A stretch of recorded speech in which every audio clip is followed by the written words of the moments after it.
Good morning. Hope everybody's doing well. Looking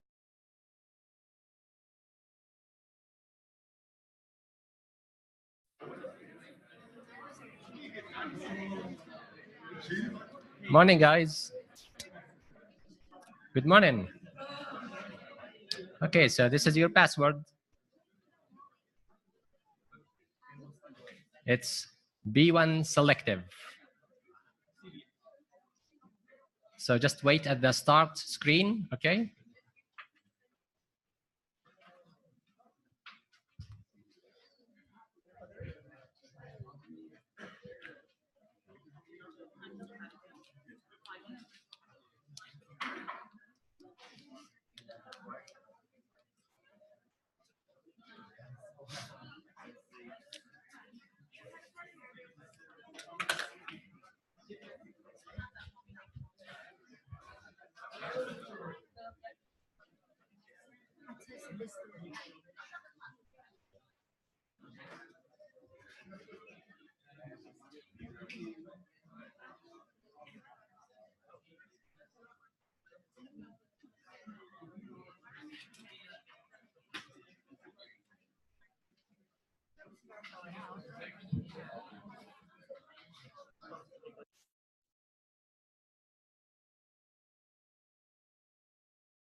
Okay, if you are not at the start screen, can you raise your hand up high so I can see?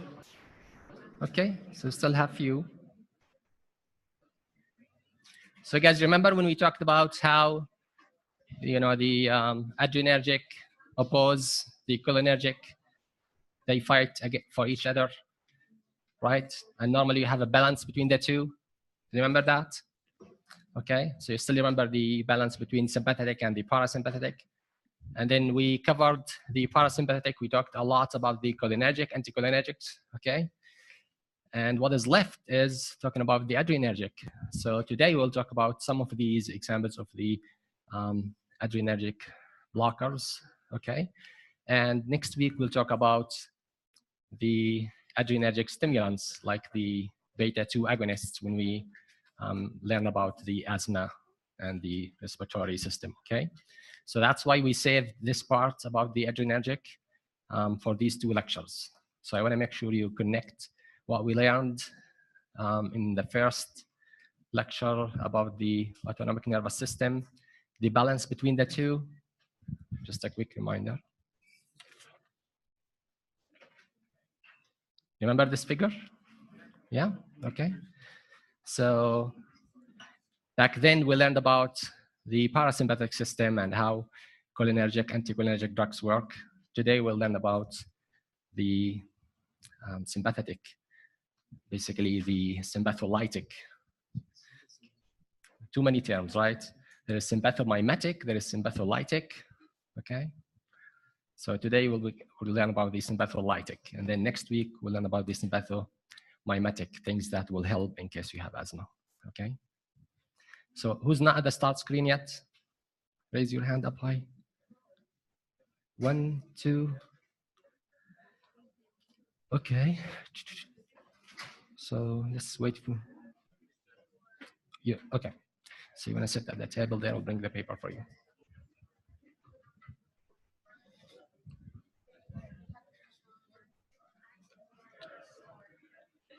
Okay.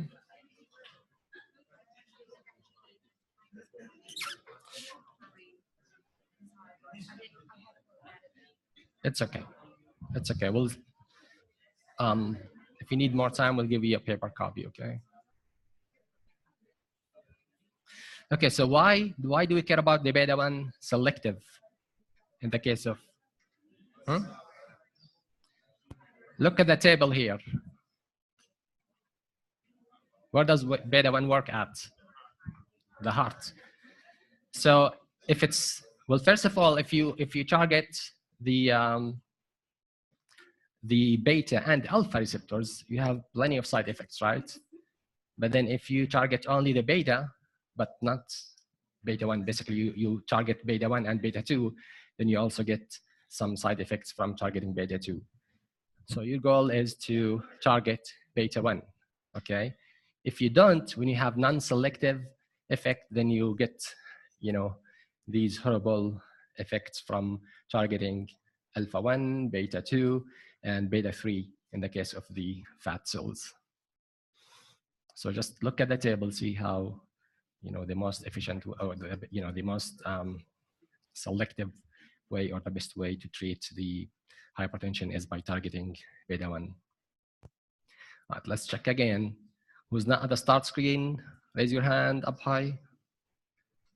If you're not at the start screen, we're gonna start. So if you're not there, can you raise your hand so I can see you? Okay, just 2 people. Okay, good. Let me set the timer and bring you guys copies.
Okay, so 2 people need a copy.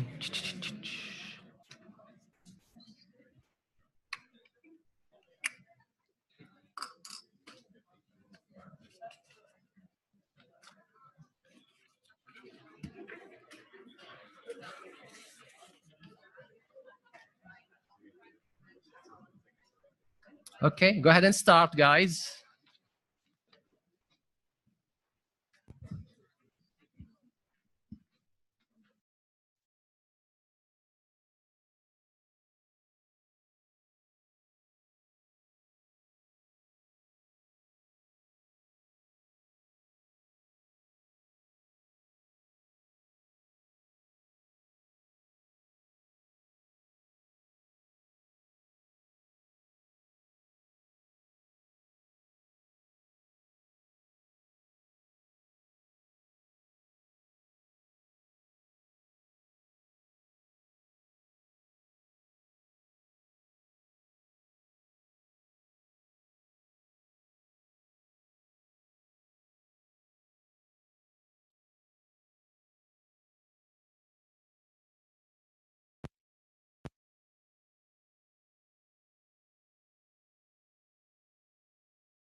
Okay, you can start working as a team now.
So Miss Lynn has an announcement for you. So we're gonna wait until everybody comes back from their break, okay? Some people like left the room and we're just gonna wait for them.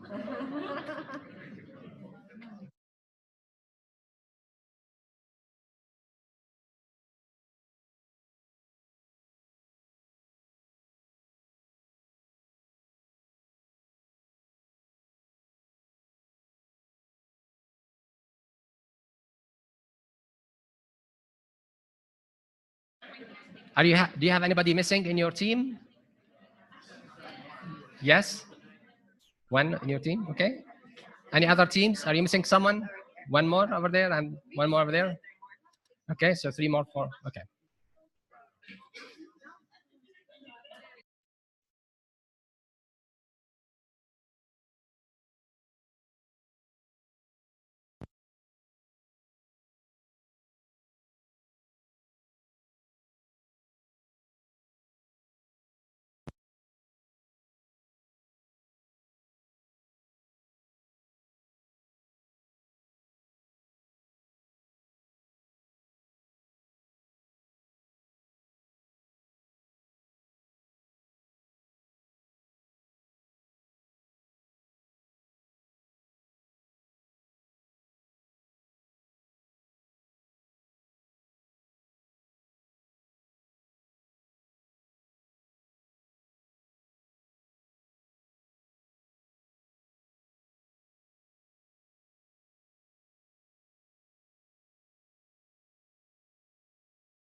Okay, so let's go through the questions on the rats.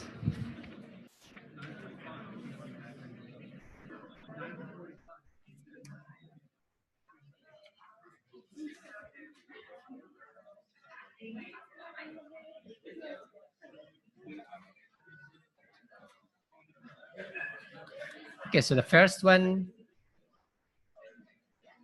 which nitrodilator releases nitric oxide non-enzymatically and spontaneously? We all know it's nitroprusside. Okay, why is this important? Why does it matter? There is two classes. One of them relies on the enzyme to be converted and produce the nitric oxide. Others do not. They can release the nitric oxide spontaneously. Why is this information important?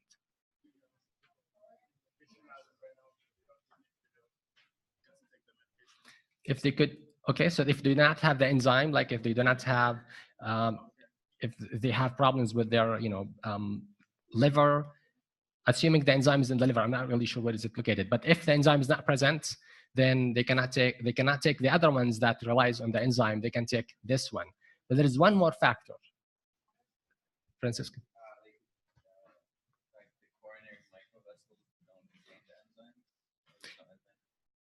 The coronary microvessels don't contain the enzyme. Okay, so in that case, we would rely on drugs like this to actually vasodilate the coronary. That's a very good point also. So nitroprusside is one of the drugs that, because the coronary arteries do not have the enzyme, so you could rely on these because nitric oxide will be released spontaneously, okay? There is one more thing. Why is this important? Did you want to answer? No? No. Melody, you had a question?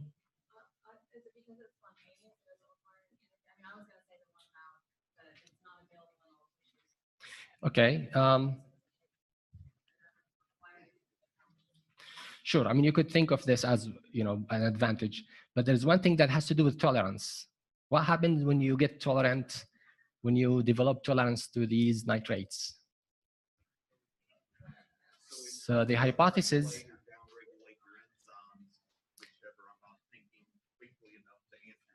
Right. So the hypothesis says that tolerance develops because of the shortage or lack of the enzyme that converts these drugs into, the nitric oxide. Okay. So when you have tolerance, then drugs like this, the sodium nitroprusside, can be actually advantageous. Okay. So keep these three advantages in mind, and we will visit them in the application. Okay. Next one. Which of the following is a beta-1 selective? We all know it's B. Why is that? Because it's in the para position. Okay.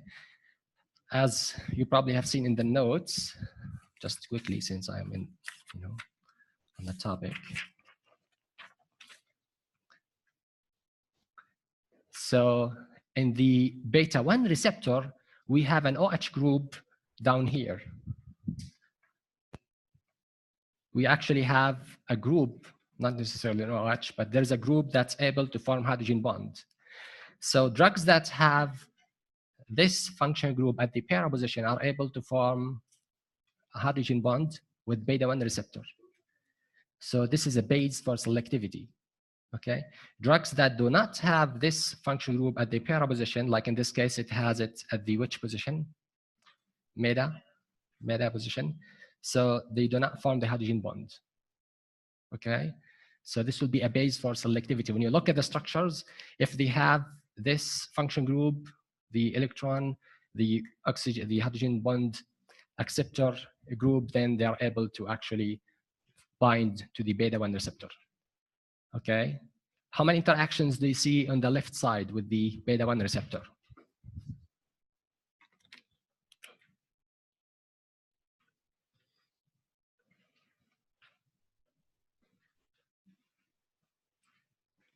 Well, both are beta-1 actually.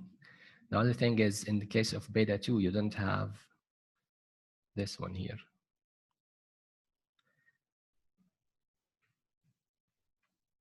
So in the case of beta-2 receptor, you do not have this group here. And so it does not matter whether it's at the para or the meta position. Now, can your drug still bind at higher dosages to the beta-2? Yes. So remember this is very important. Even though we have beta-1 selective beta blockers, beta-1 selective blockers, at higher dosages, they can still bind to both beta-1 and beta-2, okay? So they lose their selectivity. And then as a result, you get these side effects coming from binding to beta-2, as we'll see today. One of them is, for example, if you have an asthma, that would be a problem, okay? Because, we can have bronchoconstriction. Okay, any questions about this so far? No? Okay, number 3, what nitrodilator is capable of causing cyanide poisoning? We all know the answer. It's the sodium nitroprusside. Why is that? Can you tell from the structure? Yeah, it's there, right? Cyanide, that's the only one that has this. Okay, number 4, what antihypertensive drug is safe during pregnancy? Methyldopa. In the objectives, it says, explain why is it safe during pregnancy? Why is that?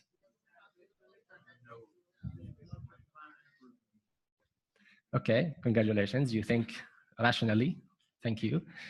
This is the way I thought, actually, that it does not cross the placenta.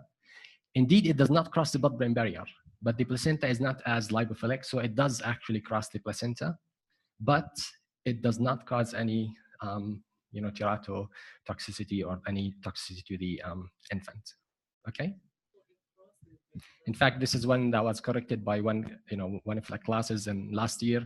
I thought because it does not cross the blood-brain barrier, then it's not gonna cross the placenta, so then I used this as a reason to explain why it is safe in pregnancy, but then somebody brought some data shows that it actually does cross the placenta, even though it is, it's transported actively, right? Yeah. It works in the, yes, it's actually transported to the blood-brain barrier through active transport. So it's not passive. So as a drug, it's hydrophilic. So it's should not cross the blood-brain barrier, but it's actually transported through active transports, just like the amino acids, and it works centrally. Thank you, Kevin. It does, but actively, not passively. Okay. So, it is correct. I mean, it is still across the placenta, but it does not affect, it does not cause any teratotoxicity. Okay.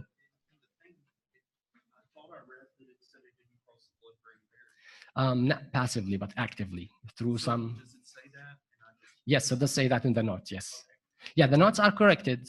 I just wanted to ask you why is it safe during pregnancy? Many of you thought, which I thought the same way, that it does not cross the placenta, while in fact it does, but it is safe. Okay. Yeah. Read through your corrections and ignored them and actually thought it didn't cross the blood-brain barrier.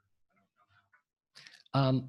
Yes, so the note says it does not cross the blood-brain barrier because it's polar, but it reaches the blood-brain barrier by active transport. Well, it says it in 2 separate sentences, so if I just yes. Up in this second sentence, okay. Yes. Melody? All right, on number 1, what's the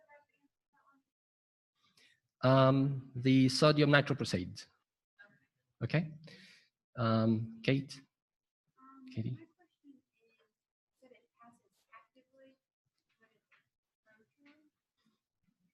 It's not a prodrug. Methyldopa? Hold on. It is a prodrug, yes. Sorry. Yes, it's transported actively inside the. Say it again. Yes, it's actually the same transport. Thank you. It's the same way the levodopa is transported into the blood-brain barrier. The methyldopa is also transported actively, and then over there it's methylated, I believe, to become active, and then it acts there. Okay.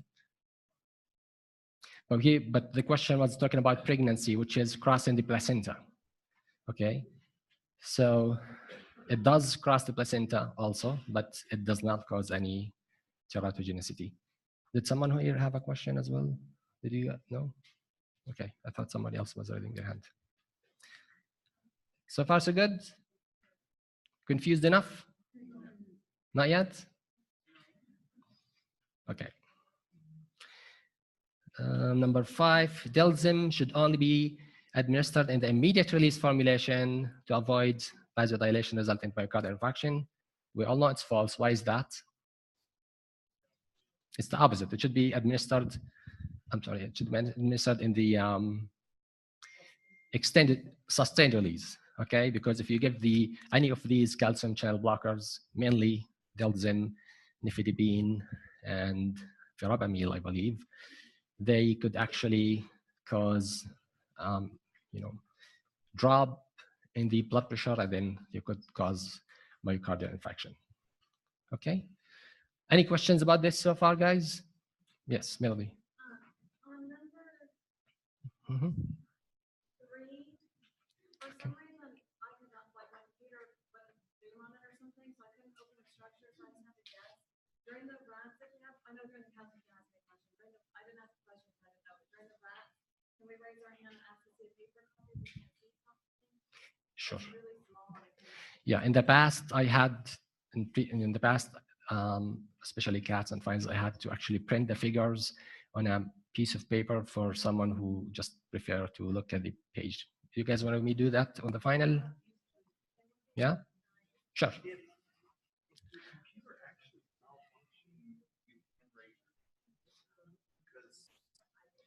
Yeah, of course. If you have any technical issues, yes, you can ask me. I only like questions regarding the exam. So, right. Yes, you have a question? Say it again. Methyl dopa is a prodrug. Yes, ma'am. It gets activated inside the brain. Any questions so far, guys? If you got this 100%, everything, raise your hand. So no concerns about the rat so far? Okay. Okay, let's start with the applications then. So we have a lot of applications to go through today, but I'll make sure you master everything.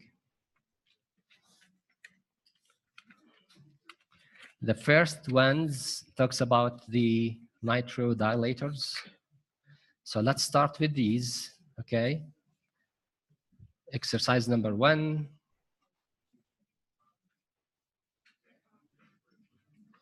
In fact, exercise number 1, I only wanted you to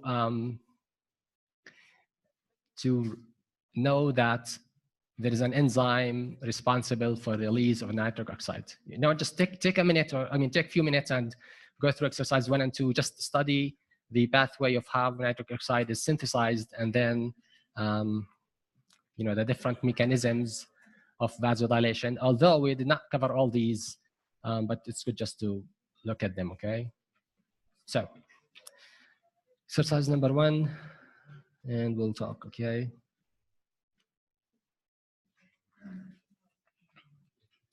So at 10, you guys need a break? Okay, so come back at 5 or 10 minutes, okay? So at 10 o'clock, we'll start.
Okay, guys, so let's go through the exercises. 1 and 2 should be straightforward. Like I said, we have many applications, so I will try to focus on the important points. So the only thing I want you to know from the first part, exercise number 1, is the importance of the enzyme. What is it?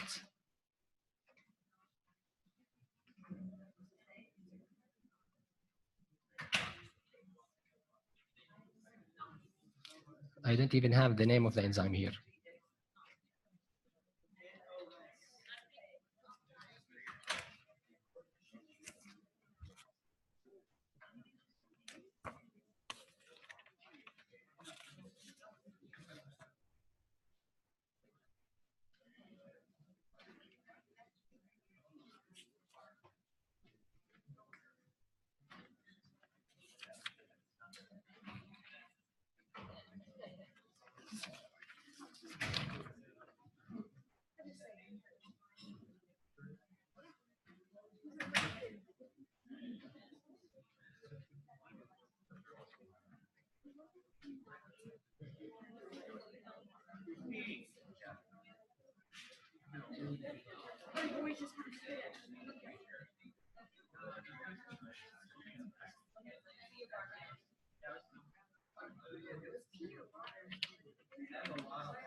Thank you.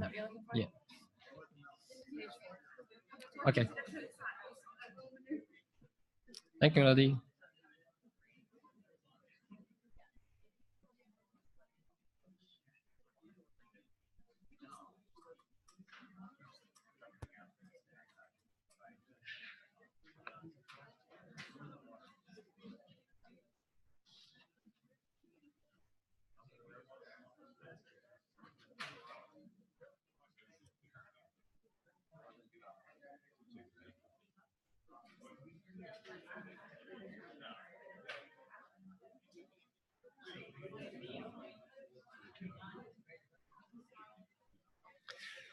Okay, so I'm not worried about the first part here, which is the synthesis of these nitric oxides analogs naturally.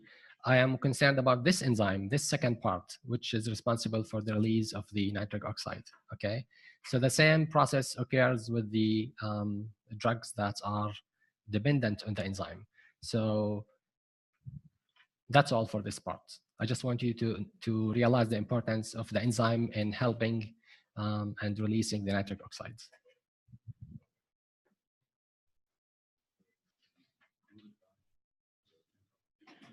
So the glutathione S transferase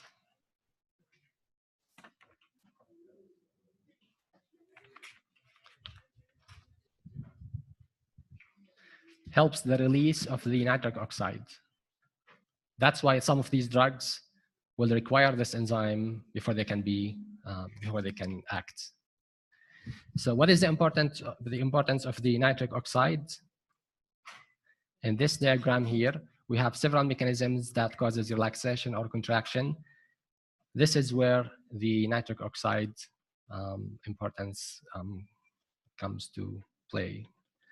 So basically, nitrates releasing the nitric oxide following all these signaling pathways and causing relaxation. Okay, so do not worry about the other pathways. Questions about this? Say it again. Of course, yeah, sure. Well, yeah. Any questions about this? No? Okay.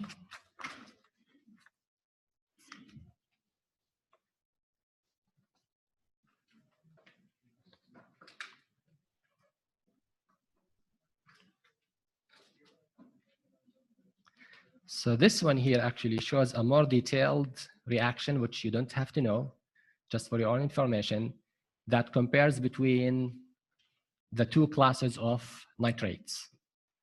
We have a class that's represented by single example, which is sodium nitroprusside, okay?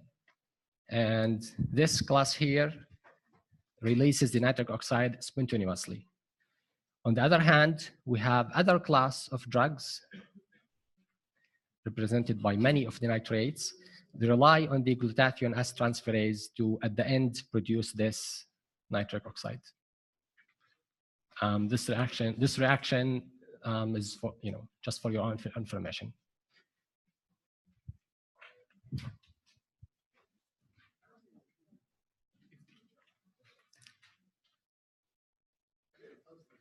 Yes. Like we said in the rat, so why is this enzyme important? Number one, because there is a theory or hypothesis that says tolerance develop when these enzymes are consumed, okay? You've heard of the nitro-free, the 10 to 12 hours nitro-free period. When you apply nitroglycerin patch, right? What do you tell the patients? Has anybody noticed? So the patch, first of all, is given how many times? Once a day, okay, nitroglycerin, once a day. But so 24 hours, but do you actually apply it the whole day, 24 hours? What do you do? 12 to 14 hours, and then take them off for 10 to 12 hours. This off period is called nitro-free, okay? Why do we do this? To avoid tolerance. To avoid tolerance, okay? Because our body can develop tolerance to these nitrates, and then it does not respond anymore. So we should give the body a break. So how does tolerance develop? The hypothesis says that these enzymes get, somehow consumed, or they, basically down regulated, or somehow that we don't have, if the body is exposed to the nitrates for a long amount of time, then these enzymes will be lost. Okay, so we give the body a break to synthesize these enzymes again. It's a hypothesis. So, okay, so can someone repeat this again? I mean, repeat what I just said. If you get this 100%, can you raise your hand? Okay, can someone among the ones who raised their hands explain the importance of the enzyme and the tolerance, put these together? Yeah, Daniel. Okay, so from what I understood is those enzymes, if they're available, they will make tolerance. So we try to avoid the patches that we give them in like 12 to 14 hours with the enzyme, and then we avoid it to avoid tolerance. Is that right? Okay. So if the body is exposed for a long amount of time to these nitrates, these enzymes will be consumed, will run out of these enzymes, and the body become tolerant. Our body does not respond to the nitrate anymore, okay? So we give our body a break, 10 to 12 hours, to resynthesize these enzymes. Make sense? Okay. You got this 100%? Raise your hand. Okay, so now you know why we actually give the nitroglycerin patch for this amount of time and to advise them to take it off. Okay? Well, what if they don't? I mean, they will develop tolerance, right? But actually, the patch itself is designed to release the drug over only 12 to 14 hours. Okay?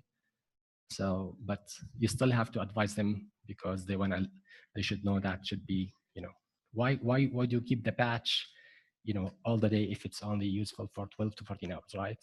Okay.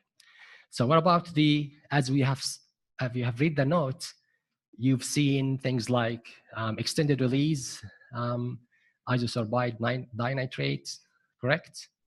And you take 1 tablet a day, right? So how do you make sure that your body is not exposed to the nitrates for the whole amount, 24 hours? Any guess? Say again.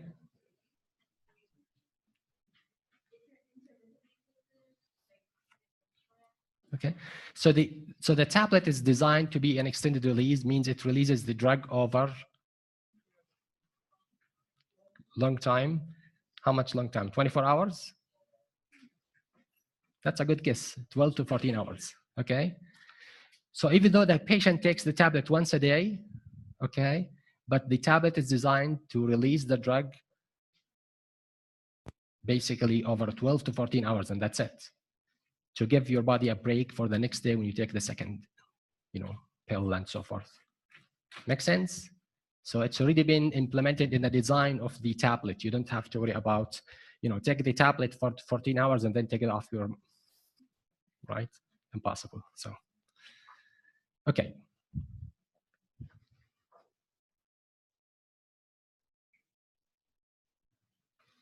Okay, so part B talks about the mechanism responsible. We covered that. The consequences of such difference in mechanism of action, development of tolerance, ability to dilate. Okay, so the coronary nitro vessels, like Francisco explained, there is something unique about these coronary. Well, first of all, do you know the coronary artery? You know what that is, right? It feeds the heart itself, right? So when you have acute angina, this is what happens. The coronary artery actually is clogged, and then you do not have enough blood oxygen supporting the heart, so the heart actually suffers, okay, and you get this chest pain. So there's a theory that says these coronary arteries do not have this enzyme, okay? So if you want to treat someone who has acute angina, then which of these drugs do you think would be ideal? Nitroprusside, okay? But we still have nitroglycerin also used in these cases, right? For acute attack. Apparently, nitroglycerin is the least affected by this enzyme or by this theory.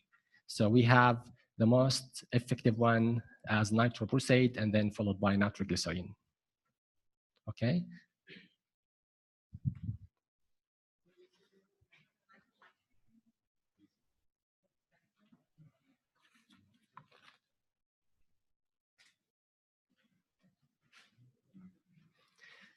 Questions so far? Because I do see you guys confused now. Yes, Melody. Yes. But I also said among the ones that rely on the enzyme, the nitroglycerin relies on the enzyme the least. So the next option after nitroprusside is to use nitroglycerin in case of acute attack. Make sense? Yeah, I just want to double check that. Sure. Everybody get that, guys?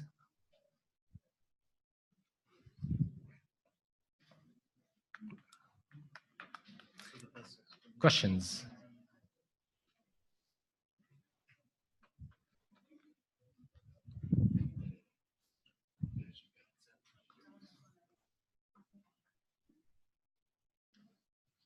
Yes, Daniel.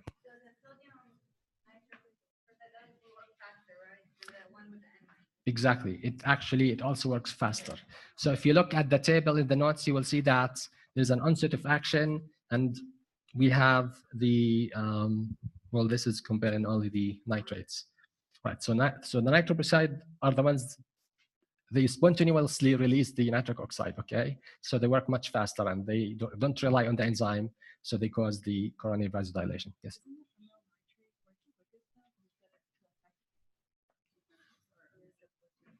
Yes. So the amyl nitrate works the fastest. It also has the shortest duration of action.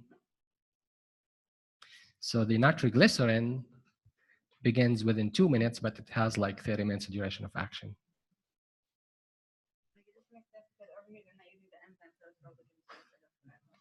Right, but among these, the nitroglycerin is the least dependent on the enzyme.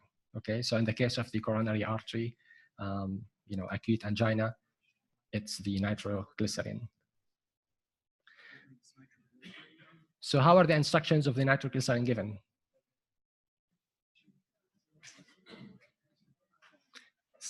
Speak up. So different forms, right? Sublingual, but in the ones that actually work in the case of the acute angina, like somebody has acute attack. They describe it as an elephant sitting on their chest, right? That's the description. Like you feel like an elephant standing on your chest. So in this case, what are the instructions? Have you guys typed these instructions ever when you type in a prescription? Nitroglycerin, sublingual.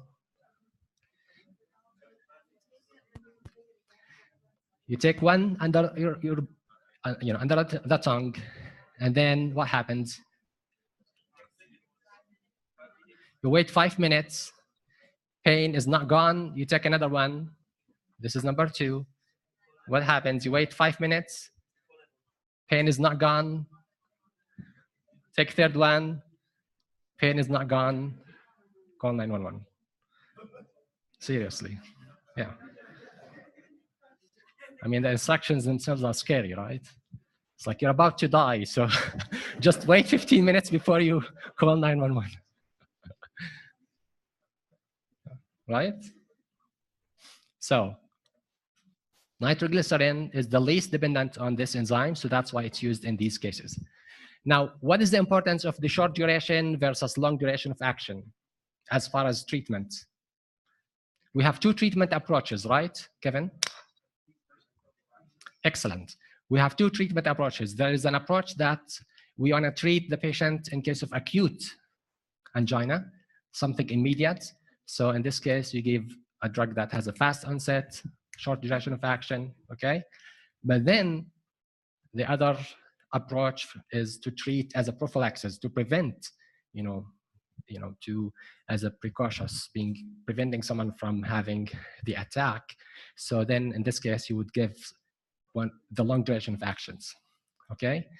Now, giving long duration of actions, there are different mechanisms.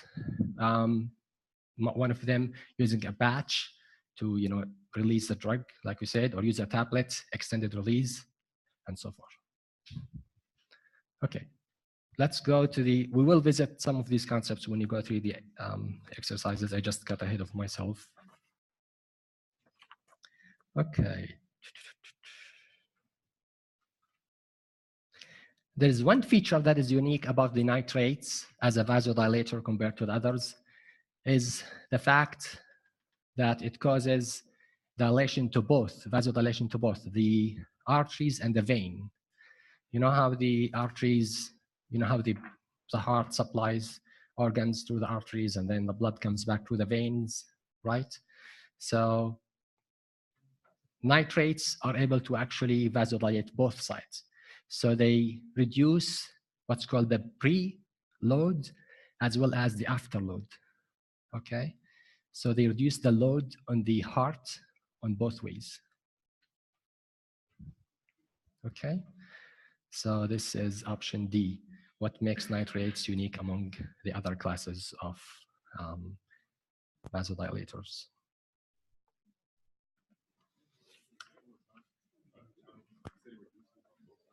Yes, so if this is the heart, which is the worst heart I've ever seen, this is a heart, okay? All right, so the blood goes this way through arteries, right? And then goes back through veins, okay? So most of the vasodilators, I can't remember now, most of them dilate one but not the other, okay? You'll find out. Arteries, most of them affect the arteries, okay? Nitrates, I'm gonna quote Melody. If this is wrong, you go after her. So nitrates affect both. They cause vasodilation on both, okay? Now, when you vasodilate the veins, then you reduce what's called the preload effect on the heart. When you vasodilate the arteries, then you actually reduce the afterload.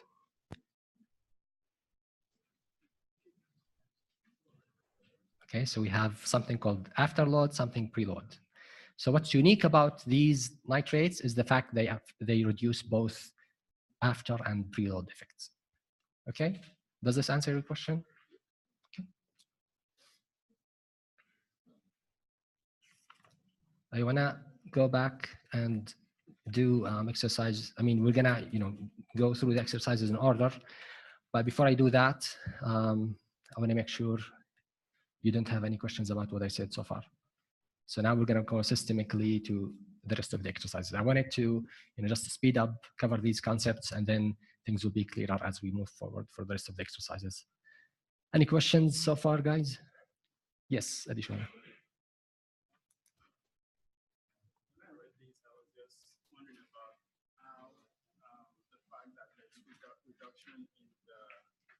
In the afterload is actually a good thing because if there's reduction in the afterload, then the chamber will take in more blood. That's my understanding. Okay. Understand the afterload because it reduces resistance. But the preload, my kind of confusion is that if it increases the preload, then there will be a little bit of blood left after the transfusion. Then when the valve is filling, that can more blood and more stress on the heart. Okay, I can explain that one to one. Okay. Okay.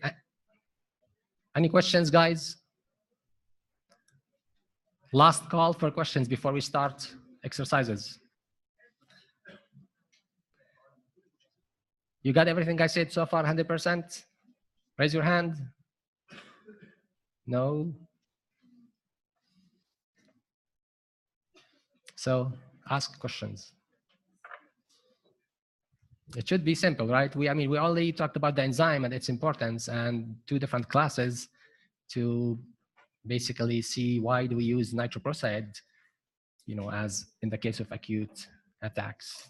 And then we also mentioned nitroglycerin because it's the least affected by this enzyme. But then we also talked about tolerance, which has to do with the same enzyme develops because the enzyme is not there anymore if we use nitrates for a long time. So we have to give a break to our body and give them what's called nitro-free phase, okay? That's all, I think that's all. And then we talked about the afterload and preload, which is important which is a unique feature of these nitrates.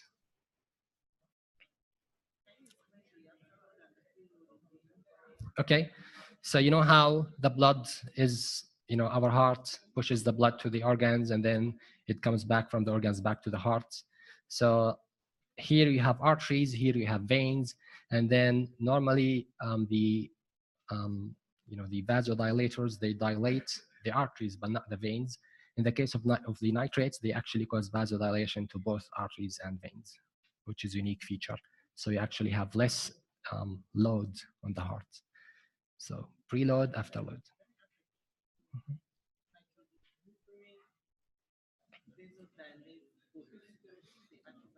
Yes, thank you. So nitroglycerin, that's a good question. So guys, we had a unique case, which is called the coronary artery. So all these nitrates affect both arteries and veins, okay? Now the coronary artery, which is really important, which feeds the heart, okay? Coronary artery does not have this enzyme, so it actually, that's why we use nitroprussides or we use nitroglycerin in the case of, the acute angina, okay? Because the coronary artery respond better to these because it does not have the enzyme, okay? Melody? I think another reason that it's important to dilate the arteries Mhm. because of the oxygen flow to the heart and the way it flows through there, because when you want the oxygenated blood to come wherever you want it to go, you need to open it up, and the oxygen lines to be different than the rest of the body. The veins and arteries, the pulmonary arteries. That's the other reason. Okay, sure. I did not know that. Okay, thank you. Okay, so let's start. Francisco. A1 and adrenergic receptors also do both. Which ones don't do both arteries and don't dilate both arteries? Because it's saying that these do that as well. So, which ones are the ones that would only dilate veins or only dilate arteries? I think calcium channel blockers. I think so, but we'll talk about this. Yeah, so he was asking about a different class. He was referring to the alpha 1 antagonists, or the ones that causes vasodilation by working on the alpha 1, that they also affect both preload and afterload. So that's another class of drug that also affects these pre and afterload, which we will talk about soon. Okay, so let's go ahead, and why didn't you try to solve all the exercises 3, 4, 5, 6, 7, 8, and 9, and then we'll discuss them all together? What? No? You want to go one by one?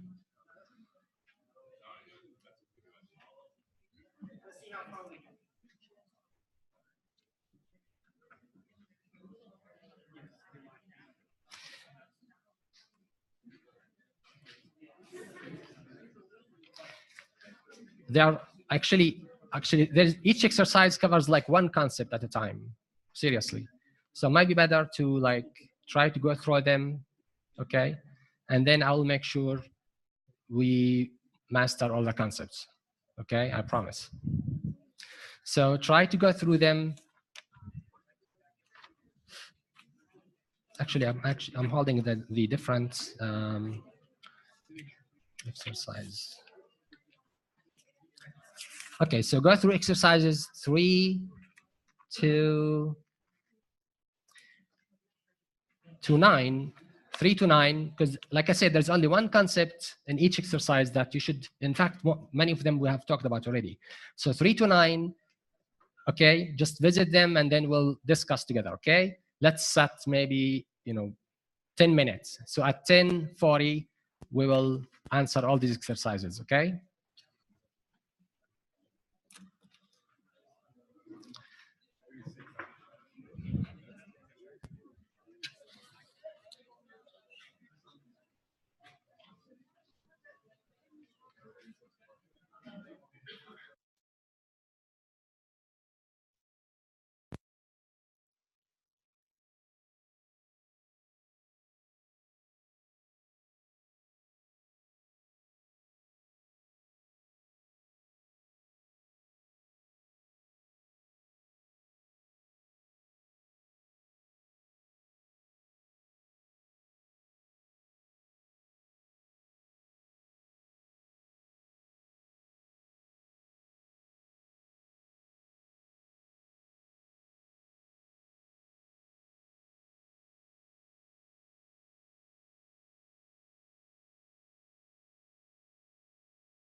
Are you guys ready?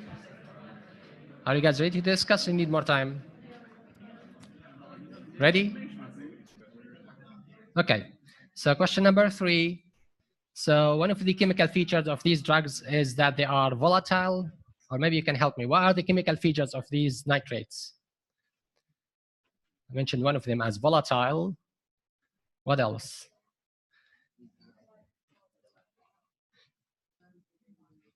So they could be hydrolyzed if they get exposed to moisture.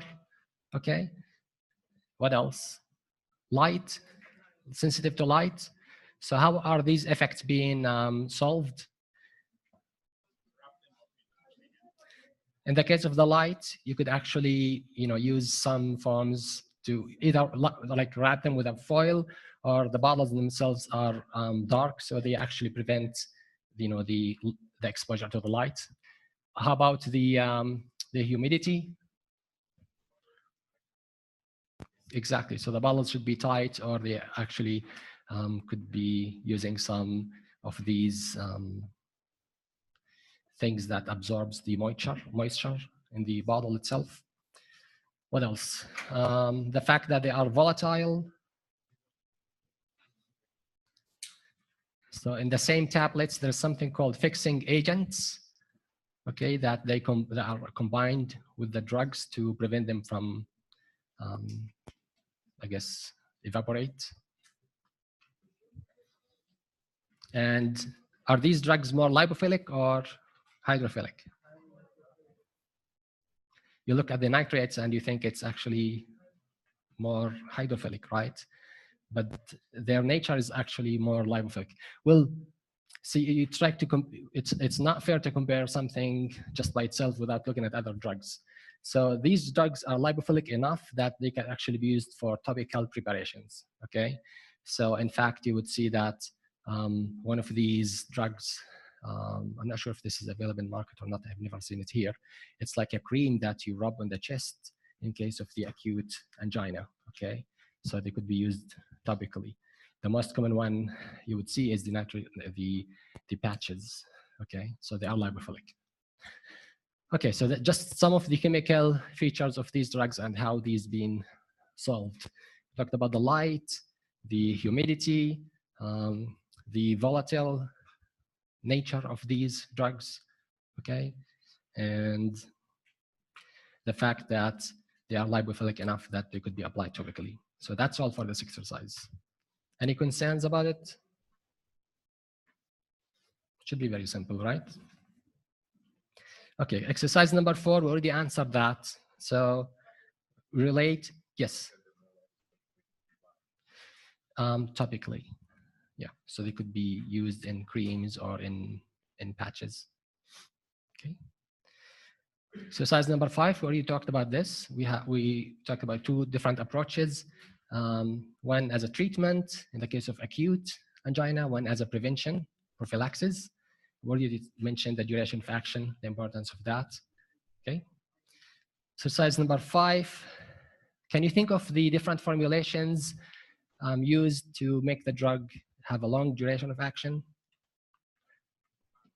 Patches, of course. So use the patch to have a long duration of action. Extended release. Active metabolites, thank you. Can you give me an example of that? Isosorbide dinitrate is converted to the mononitrate. Both are active, so this would extend the duration of action. Everybody get that, guys? The example is the isosorbide dinitrate, the ISDN, okay? It's converted to the isosorbide mononitrate. The mononitrate is also active, so the duration of action will be longer. And a third option is, of course, using an extended release tablet. Yes, Adishola?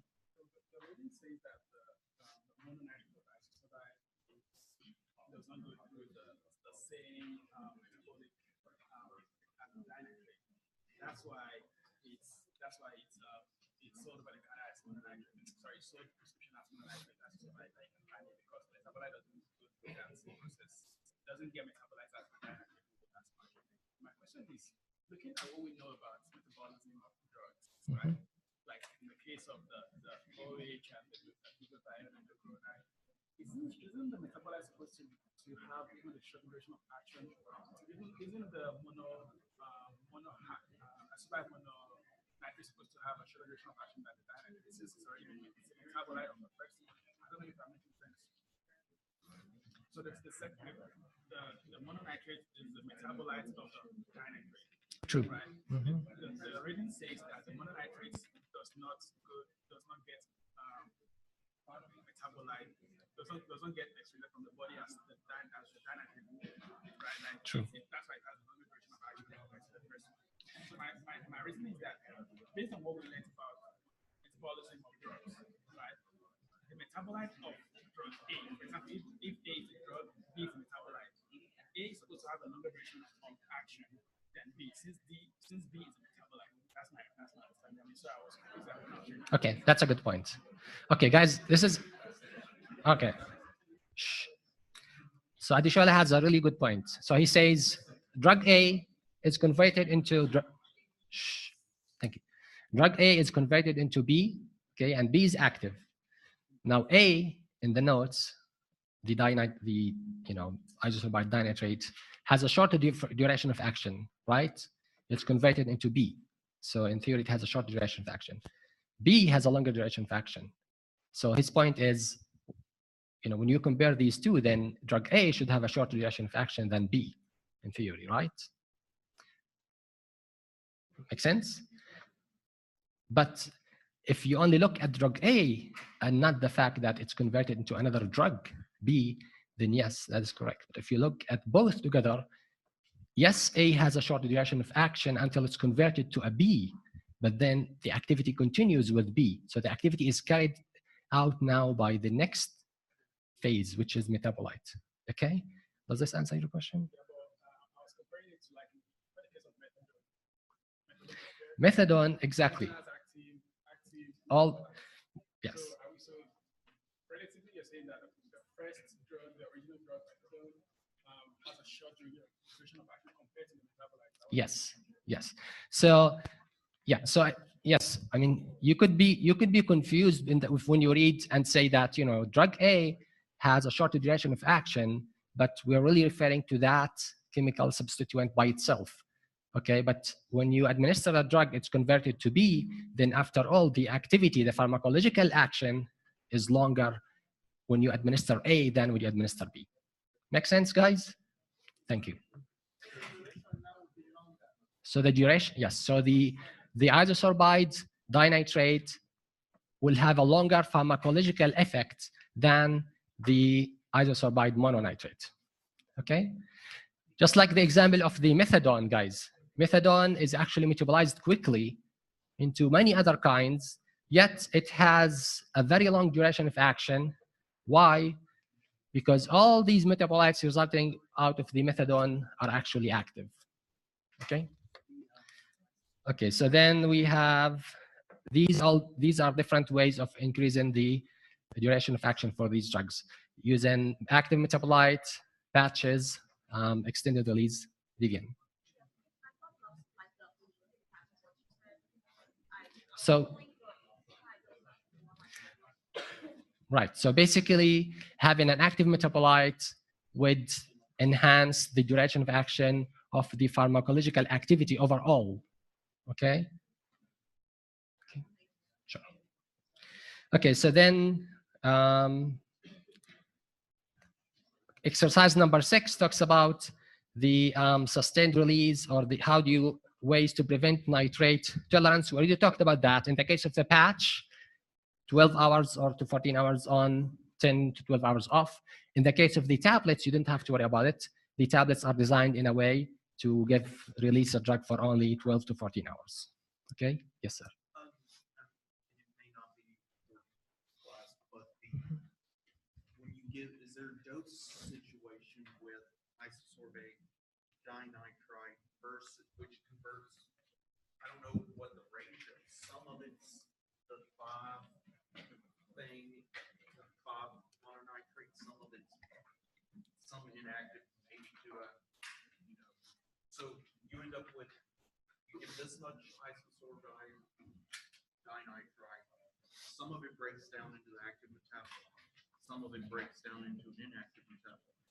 Or at least not significant enough to write the notes about its activity. But anyway, do you end up with the overall effect when you give isosorbide dinitrite? You have to have a different dose compared to just giving the metabolite alone. So what's the end effect? Which one lasts longer? Or do you even know that, or do we need to talk about that? Okay, so many factors. One is how much of the drug is metabolized, and then you can decide on the dose. Okay, if the whole amount, 100%, is converted to the active metabolites, then yes, if you switch from one drug to another, then you could just give the same dose. But if only, let's say, 50% is converted to the active metabolite, then when you switch from one to other, you need. At this point, we don't need to know. Yeah, because we don't know how much of the drug. Okay. So his question was, so we have the drug, it's converted to active metabolite. How much of the drug is actually converted to the active? Is the whole drug converted, or is only 10, 30, or? So this is a term we use as a, you've heard the term of major metabolite and the minor metabolite. Sometimes, a major metabolite dominates and it's active. Sometimes the active metabolite is just a minor. So then you have a smaller amount of the drug. It might not be even sufficient to give you the effect. So just different factors you want to look at when you, study the duration of action and if you want to switch from one drug to another. Okay, so exercise number 7. Compare between the iso and mono. We already discussed that. Yes, sir.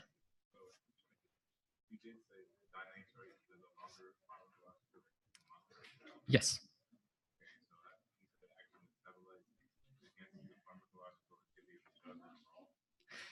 Because you have an active metabolite, then when the drug is converted to metabolized, then you still have pharmacological activity. So its pharmacological activity now is longer in the case of the dinitrate. Okay. Okay, we already talked about exercise 7, exercise number 8. So nitroprusside and light. So when you give nitroprusside in an IV bag, then if it's exposed to light, you will see a difference in the color. And which color? Green, red to green. Okay. So as it degrades, it moves into from red, brown, green. Okay. So that's a sign of degradation if it's exposed to light. And then the last one is the cyanide toxicity, how nitroprusside become toxic, of ways to avoiding it.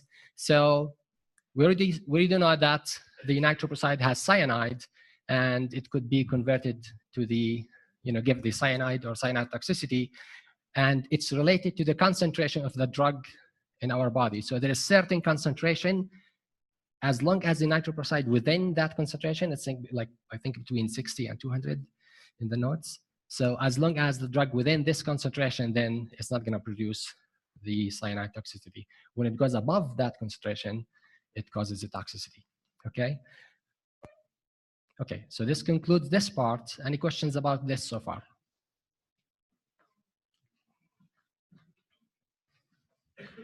Let me take at least one question just to be safe. Melody.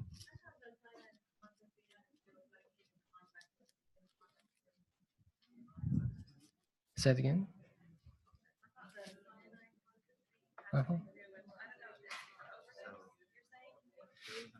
Yes, so it has to do with the drug dose. It's how much of the drug in the body. Right, so the presence of these metals would actually enhance the reduction of these and produce the cyanide. So you should avoid having any of these metals in with the nitroprusside. So there is certain concentration in the plasma. As long as the drug within that concentration, then the cyanide will not be produced. If it's more, then I assume there is some enzyme.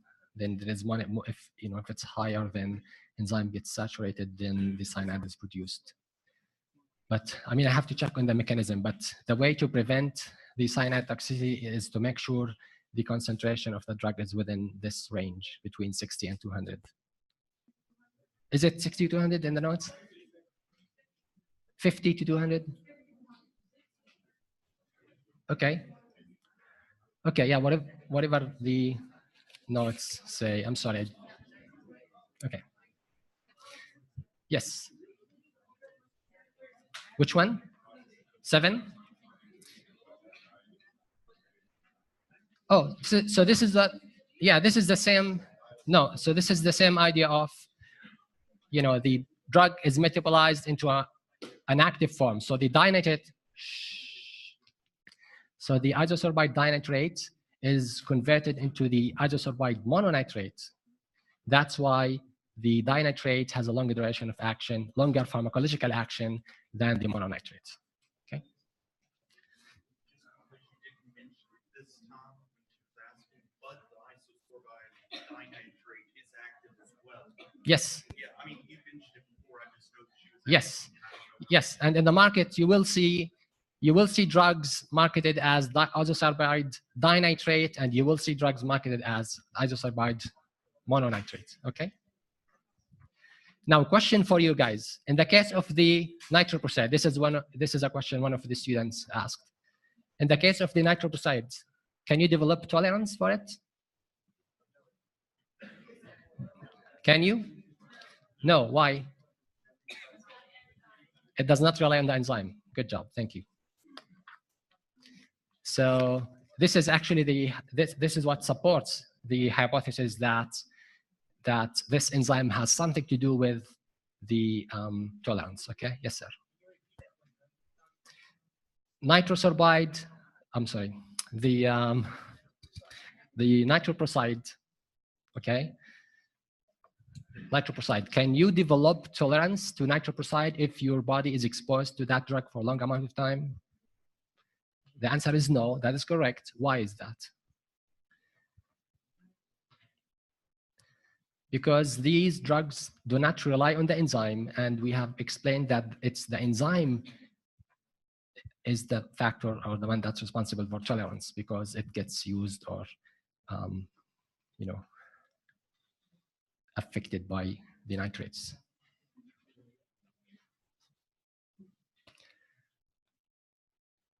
I'm going to give you a break, but before I take the break, I need to answer any question you have, because we're going to talk about the calcium channel blockers and the sympathomimetic. Yes, sir.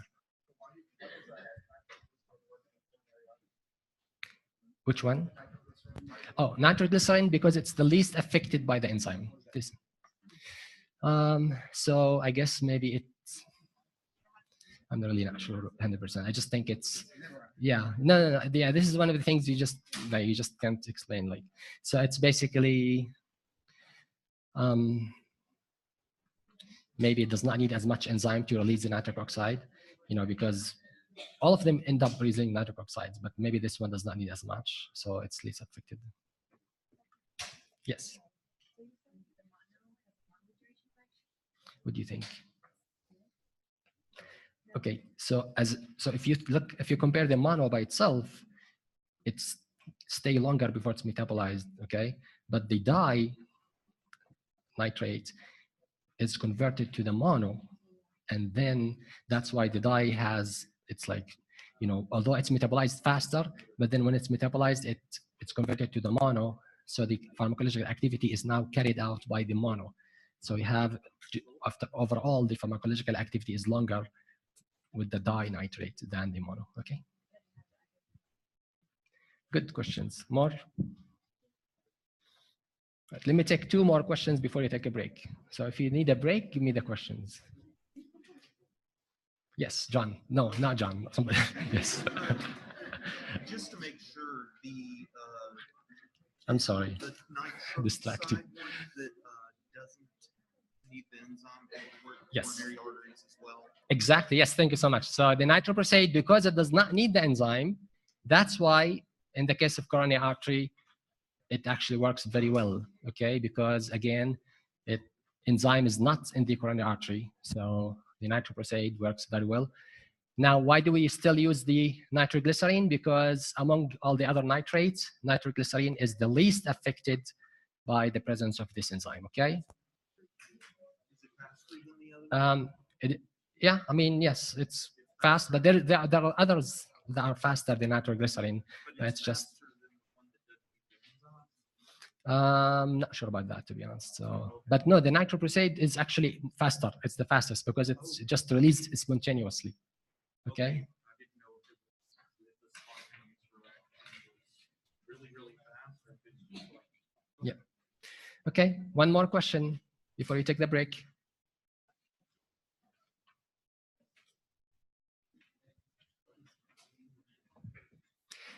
Yes, sir. For the isosorbate dinitrate mononitrate tolerance, but the extended form. Sure. So, guys, just like with the patch, when you apply it, you should take it off after 12 to 14 hours. In the tablets, it's extended release. So if you took it, how can you, after 12 to or 14 hours, take it away? You cannot. So the tablet itself is designed to release the whole drug within only 12 to 14 hours, and that's it. So the tablet itself will take care of its own, make sense? No, not yet. So the tablet, although it's an extended release form, but it is not designed to release the drug over the whole 24 hours. It's designed to release the drug over 12 to 14 hours, and then it would stop. That's it. And then your body will be out of the nitrate for 10 or 12 hours, and then the next day you take another tablet. Make sense now? It does not. Yes, thank you. Yeah, so the short answer, yes, based on the way the patches and the extended release tablets are designed, your body will not develop tolerance to these because you are giving the body a break to, use the enzymes against. I got my second question. Was anybody wanting to ask that question and then they did not? Okay, we'll take 7.5 minutes break and come back, okay?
Okay, guys, let's start with application number 10. So take like 5 minutes or so and we'll discuss, okay?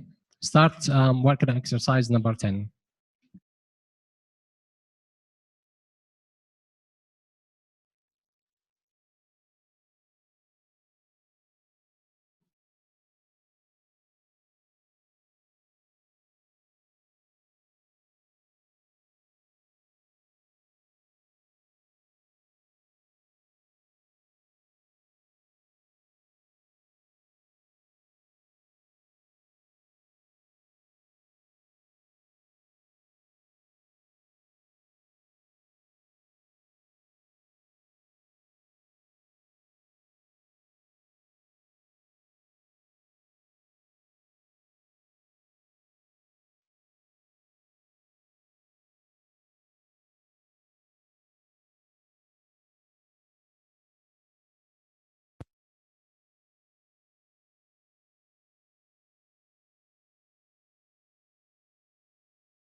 Okay, are you ready to discuss?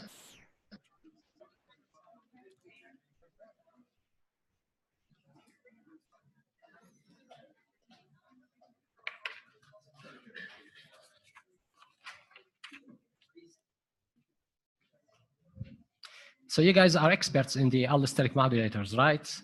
Positive allosteric modulator, negative allosteric modulators, right? So how do these drugs, the three classes, we're talking about calcium channel blockers now, right? The verapamil, the deltazim, and the 1,4-dihydropyridines. How do they act on the calcium channel? Negative allosteric modulators. Everybody agrees? Thank you. Now, have you seen that some of them can actually influence the others? Like some of them can enhance the activity of another? Okay, so how does that work? Which one enhances the activity of another, and which one inhibits the activity of the other? Yep. D and N works together. Thank you. So, I try to illustrate it in the same figure here.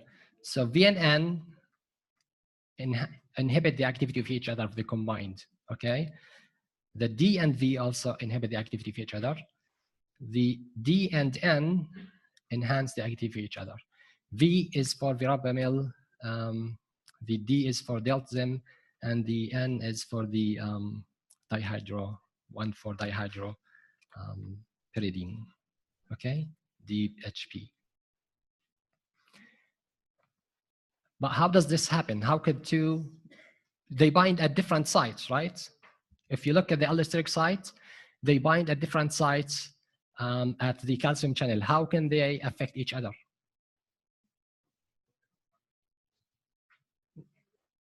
They affect the conformation of that channel.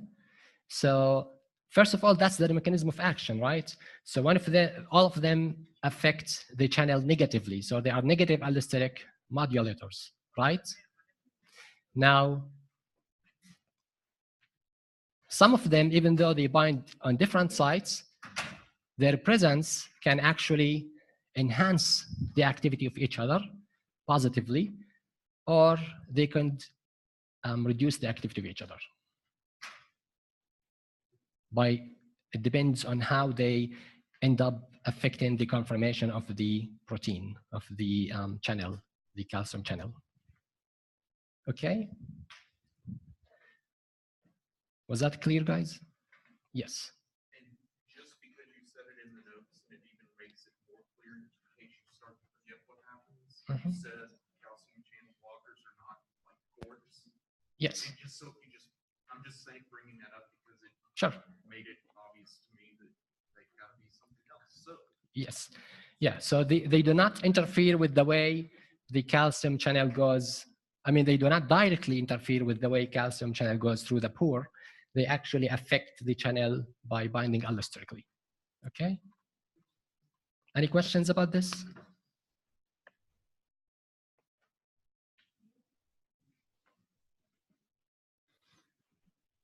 So this should take care of parts A and B in exercise 10, okay?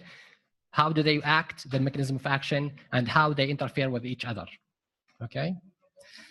Part C talks about comparing between the effect on the heart. So which one causes increase in the heart rate? Which one causes decrease in the heart rate?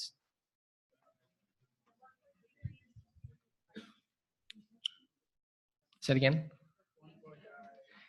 Verapamil and deltazim, they decrease the heart rate, right? How do they do that?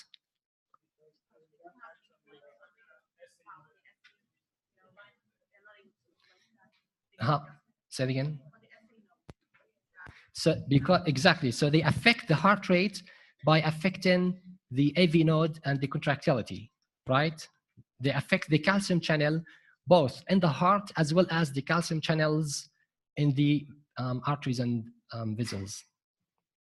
I'm not sure if it's just the arteries or the vessels now. But anyways, they affect the heart, they cause vasodilation, and they also act on the calcium channels on the heart. What about the 1,4-DHP? Do they affect the contractility or the rate of the heart? No, they only cause vasodilation. So how do they increase the heart rate? Thank you. Reflex tachycardia. You've heard of the term reflex tachycardia? So the heart responds. So when you have vasodilation, the heart responds to catch up. So they start pumping faster. And that's how the heart rate increases. Okay? So that's the difference between 1,4-DHP and verapamil and deltazim. Okay? Right. Any questions about this exercise? Reflex tachycardia, which means, if you are sleeping and then you suddenly stand up, what happens? Your heart starts pumping blood faster to catch up because now all the blood is, like let's say in your peripherals, in your legs, for example, then in order to catch up, the heart works faster. So because when DHPs do not affect the contractility or the AV conduction of the heart, then basically they do not affect the rate of the heart. So when you cause vasodilation, the heart starts working against that, and then you have increase in the heart rate. Verapamil and diltiazem, they block both heart and as well as they cause vasodilation. So you will not see this effect, okay? Any questions about this?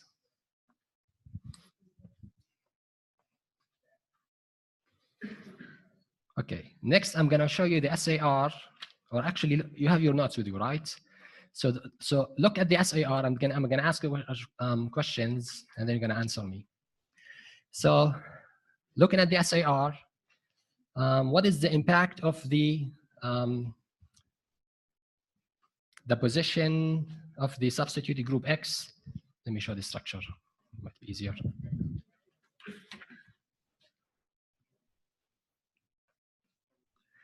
The impact of having a group substitution on this phenyl ring, how does that affect activity?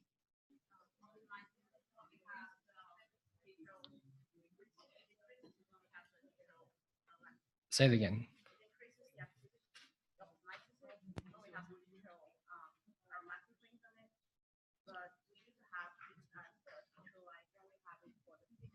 Mm-hmm. Okay, I'm sorry. So your answer is correct, but you're describing this ring, right? Here I'm talking about the X. So substitution at this ring, how does substitution at this ring affect the activity? In other words, if I have substitution at the ortho, at the meta, or at the para position, how does that affect the activity? Which one decreases activity?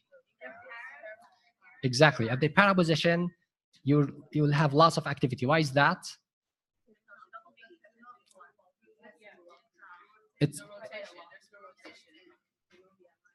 It prevents so when you have a substitution at the para position, the ring is able to rotate freely, okay? And for some reason, for this drug to bind better to the receptor and be active, we want this ring to be perpendicular with this ring, okay? So we want the two rings to be like this, for example, okay?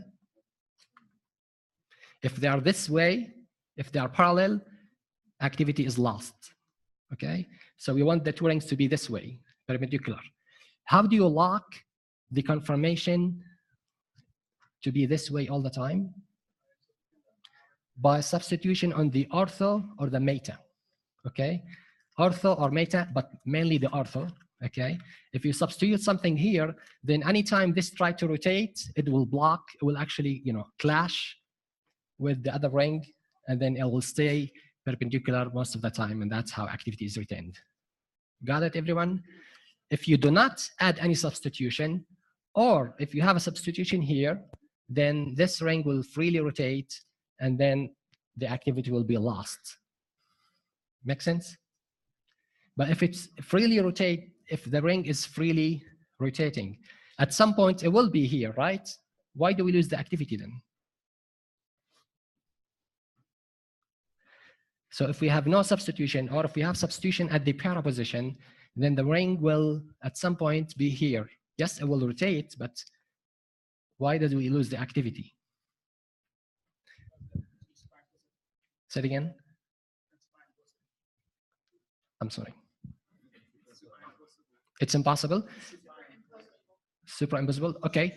It's not okay. It's not about that actually. I know what you're talking about. This is the stereoisomer, but it's not. That's not the explanation.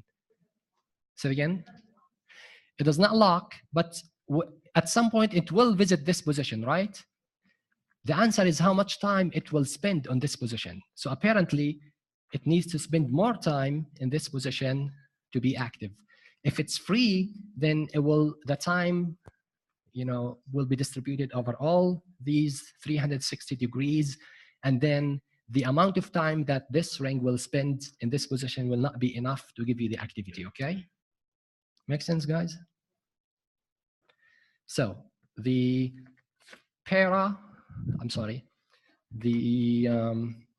substitution here at the ortho or meta will lock the ring in the perpendicular position, and the molecule will be active. Got it, everyone? Okay. So you're saying Well, no, if it's in para, it loses the activity. Why? Because because these two rings will not spend enough time in the perpendicular position. Okay. Okay, now look at the SAR again and help me see the effect of the oxidation or reduction of the 1,4-DHP. Yes. Sure, yeah. So if the point at which the lower ring is attached to the upper ring, if we take that as the first position, right? If we take the lower ring, if we take that the one at the first position, so that's 2, 3. That's 4 meter, right? Yes, this is ortho, meta, para. Okay, so Yes, come on in, please. Yeah. so this is auto meta. This can also be auto meta depending on this. Yes. So if we have one attachment here and another attachment here, would it increase the activity more than if you had just one attachment here? Would there be relative increase or decrease in activity? That's a good point. Well, if you have actually one, that's enough to lock the molecule. But yes, if you have two, you lock it more. So my expectation, it will be even more active. That's a good point. Thank you. Right. So Adishola wants to go further and add 2 substitutions on the ortho to lock the molecule this way. Okay. Not only that, can you think of other ways to lock these 2 rings in this way? Huh? What do you say? Say it.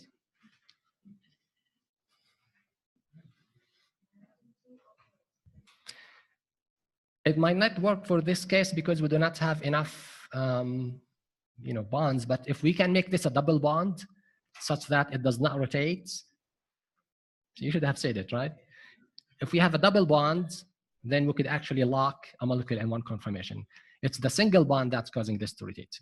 Okay, so the next question is, what would be the effect on reduction and oxidation of this ring? And when I say reduction and oxidation, if you listen to the video, so you have, how many double bonds we have in this ring?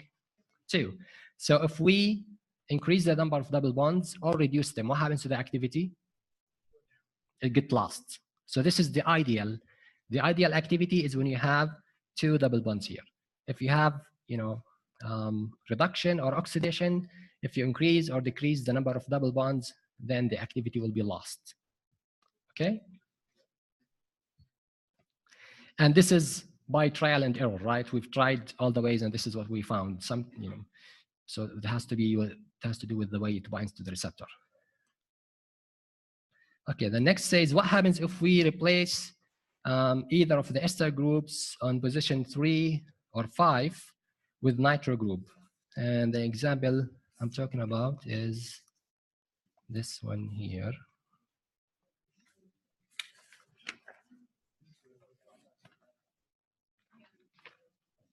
Do you know the answer, guys? Yeah, but we are not talking about agonists or antagonists. What are we talking about here? Allosteric modulators. So instead of having a negative allosteric modulator, like a blocker, if we substitute this with an NO2, it becomes what?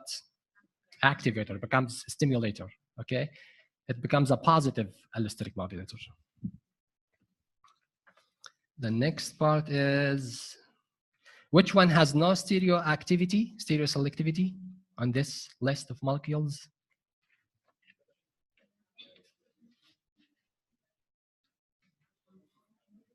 You want to look for someone that is symmetric. In other ways, the groups on the right and left side, which is R2 and 3, should be equal, and R1 should be CH3.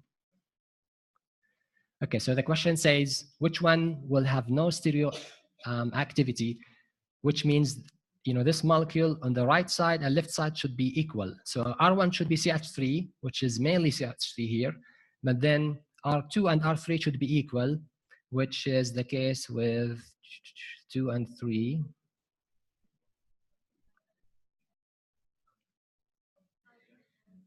Nifedipine. Okay, so that's the only example that has no stereoactivity. Make sense? Okay.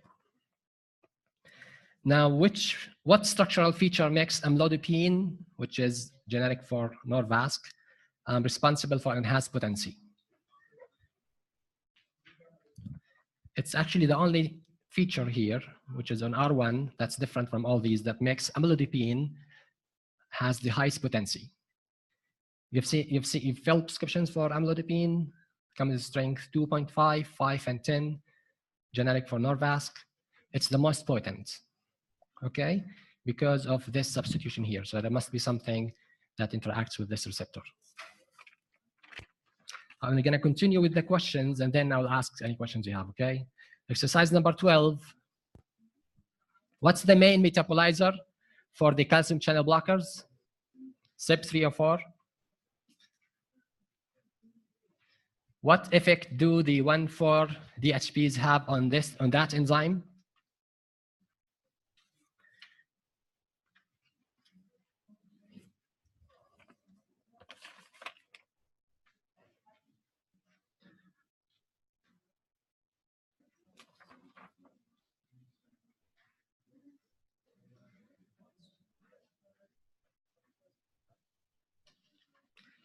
So this is one of the cases where the drug is metabolized by the enzyme, but it also inhibits the enzyme. Okay? Okay, guys? So these drugs, the 1-dihydropyridines, they are metabolized by this enzyme, the CYP3A4, but they occupy the enzyme for a long amount of time such that they also inhibit the enzyme. So if we have another drug that is metabolized by the same enzyme, then we lose its activity, okay? C, how does that interfere with administered other drugs? You guys are experts now, right, in the drug interactions. Okay, which of the 1,4-dihydropyridines have ultra short duration of action? Yep, everybody knows it's the clevidipine. Why is that? Because it's hydrolyzed by the esterase where? Where?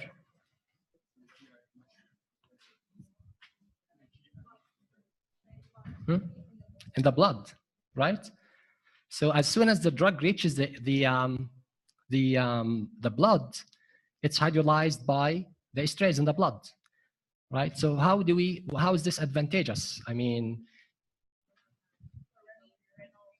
for parenteral administration, so if you give the drug parenterally, it's immediately in the plasma. It has a very short duration of action. The esterase is there. It's going to be metabolized fast. How is this advantageous?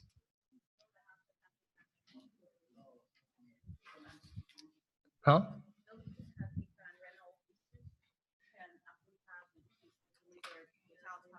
Okay, that's a good point. So if you have a drug that is metabolized by the CYP3A4, then you could use this one here.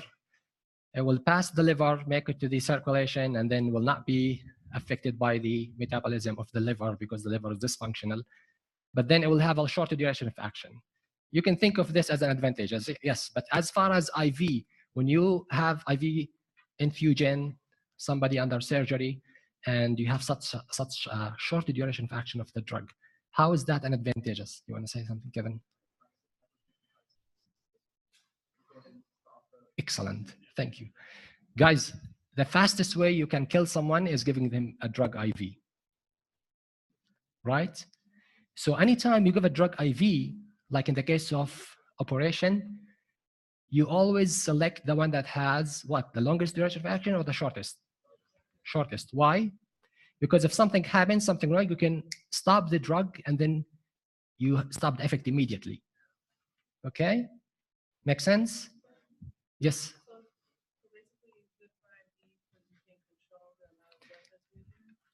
Say it again. So it's good for IV because you can control the amount of drug that's being. Because it's metabolized so fast, such that as soon as you stop giving the drug, the patient recovers immediately. The drug is metabolized, excreted, and you get rid of the effects. Okay. If you have a drug that has a slow onset or long duration of action, it's hard to control, right? So you're giving the drug, you have to wait to see the effect. If the effect takes long amount, if the drug takes long about to be metabolized, then you're in trouble if you have any toxicity or if you wanna stop the drug. So almost always, whenever you have something that's given by IV, then these drugs have short duration of action, such that if you have something you want to modify, you want to stop administering the drug, you can immediately stop, and then the effect will stop. Make sense, guys? Okay, so the clefidipine is one of these drugs that are used in these cases. You know, if you ever want to give the calcium channel blockers and IV enhanced surgery, then the drug is immediately metabolized by the esterase enzymes. So you have a direct control on, control of how much drug effect should last. Yes, Kevin. Yes, yeah. So it's the duration of action is like 2 to 4 minutes, right? So it's not like you give an IV bolus and you leave it. No, it's a continuous infusion. So you're administering the drug as long as you are under the surgery. And of course, you are monitoring the heart rate and everything. If you see something goes wrong or the heart rate going down, then you could immediately stop the drug and save the patient within 2 to 3 minutes, okay? Okay. Okay. So I think we got up to part D. How is this design? How is it designed in this way? Well, it has an ester group, so it relies on the esterase in the plasma. Why is it designed this way? The IV dosage of verapamil should be lower than, okay. So anytime we give something orally versus IV, which one do you think will be higher dosage? Usually, the drug goes through the first pass effect, it's metabolized, so you have to give larger amount. But if you give it IV, then you give smaller amount. Make sense? Okay. The range of pH can cause some drugs to precipitate. So these drugs are prepared at pH, what? Below 6, okay? Because if the pH is higher than 6, what happens? They precipitate. Excellent. So when you give them by IV, they precipitate into the blood because the pH of the blood is 7.4. The patient dies. We don't care, right? So what's going on? They should be prepared at pH below 6, right? But once they get into the circulation, pH is 7.4. They're going to precipitate. Why? Okay, so you dilute them. That's a good point. You give them a small amount of time. What else? We had some example like that with the phenytoin, remember? So in the IV bag, you have the whole drug in small bag of what, 500 ml or whatever. So it's concentrated. So to keep it soluble, you have to keep the pH below 7. But when you administer to the body in a small amount, you have a large volume distribution, the human body. So you're not as much concerned about the solubility, right? Because you have a large volume, the drug can dilute. You're not worried about precipitation, okay? Okay. Talked about the range of pH. Why should the short action be given extended release? We already covered that. Myocardial infarction with the immediate release. Why do some CCD cause increase in heart rate while others don't? We already talked about that. How can this be avoided? Oh, that's a nice one. So we know that some of these drugs can cause orthostatic hypotension. You know what's orthostatic hypotension, right? So you're sleeping, you stand up, you get dizzy because the blood is not pumping out. So with these drugs that will block both the heart and they cause vasodilation, which is like verapamil and diltiazem. Okay. When you take the medication, and if you stand up, you get orthostatic hypotension. So how can you avoid these, first effect or the hypotension? Excellent. So you give them first a small dosage and increase the drug gradually. And there is another thing you want to think about, that these drugs, say again? Yeah, patient is sitting. Not only that, you take them at night, right? Take them at night. So the maximum effect of the drug will be when the person is sleeping, okay? Which IV formulation is contraindicated in patient with hypersensitivity? So one of these formulations use something that has eggs products, and if somebody is allergic to the eggs, then they have cross-activity. You can find this on your own.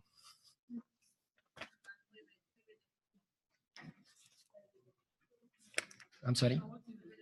Nifedipine. The same. Oh, the same one that we had a ultra short duration of action. Clevidipine. Okay.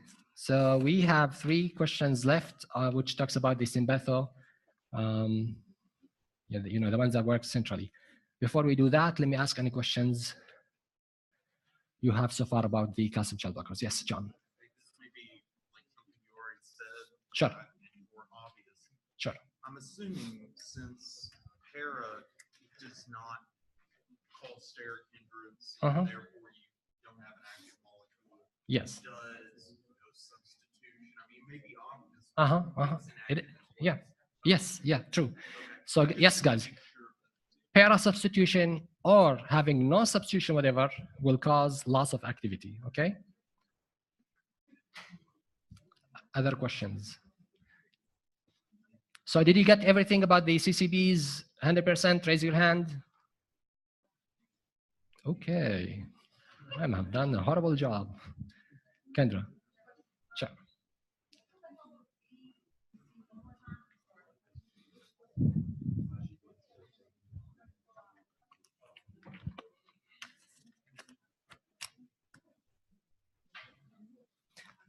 B and C? Okay. How does it influence? Oh, so the 1-DPH, the 1,4-DHPs, they are metabolized by the CYP3A4, but they also inhibit the CYP3A4. So how does that affect co-administration of other drugs? Is it clear now? Okay. Other questions?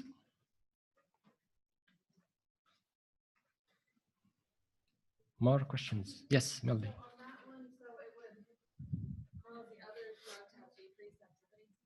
Of course, yeah.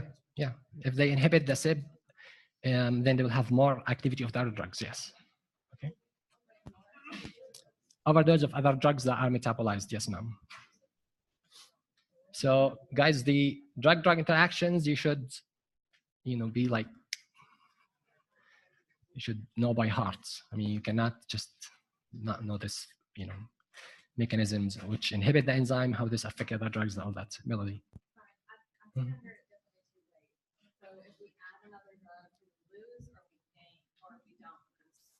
So the 1-DHPs, they inhibit the CYP3A4. If a drug is metabolized by this enzyme, what happens? You inhibit the enzyme, what happens to that drug? Overdose. Okay. Yes, Francisco. Activity is not lost anymore. You give it with another drug, then for itself?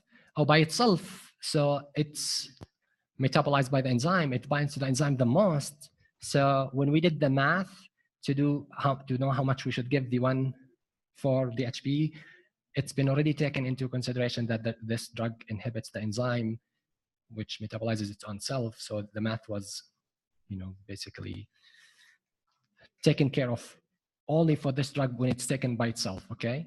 But if it's taken by other drugs, then it will affect metabolism of other drugs. Now, if you have other drugs that inhibit the same enzyme, then you want to look at which one binds strongly, see which one has more effect. So, yes, John. I'm sorry. I think we went a little fast on some of these. Yes, sure. I know that. So let's ask questions. Mm-hmm. Why is it the highest potency? Okay, so if you look at the structure of amlodipine, at R1, it has a special group here, a long ester group. It was found by adding this ester group, the potency has enhanced. So the affinity, the ability to bind to that allosteric binding site is enhanced. So you only need small amount. That's why if you look at the dosage of amlodipine, it's given in 2.5, 5 milligrams, 10 milligrams, okay?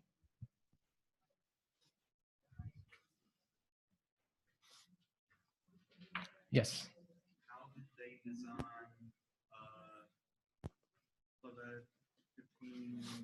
to have such a short duration? Okay, so they implemented an ester group, okay, And this group is important in the activity. So as soon as the drug is in the plasma, in the blood, it's metabolized, the activity is lost.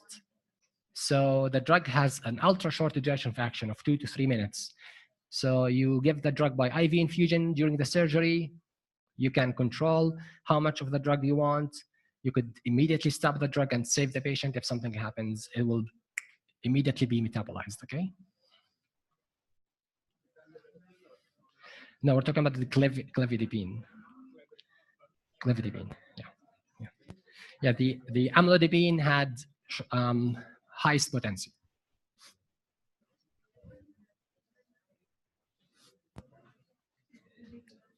Are you okay, Cheryl? Any questions, guys? Yes. The double bond, okay. So the ideal number of double bonds at this ring here is 2. If you see 3, it's inactive. If you see 1, it's inactive. True. Any change will make it lose the activity, just 2. And again, guys, for the SIR, you don't have to memorize them. They will be provided. In fact, this page, you know, the SIR page will be given to you so you could use in the exam, okay? Sure.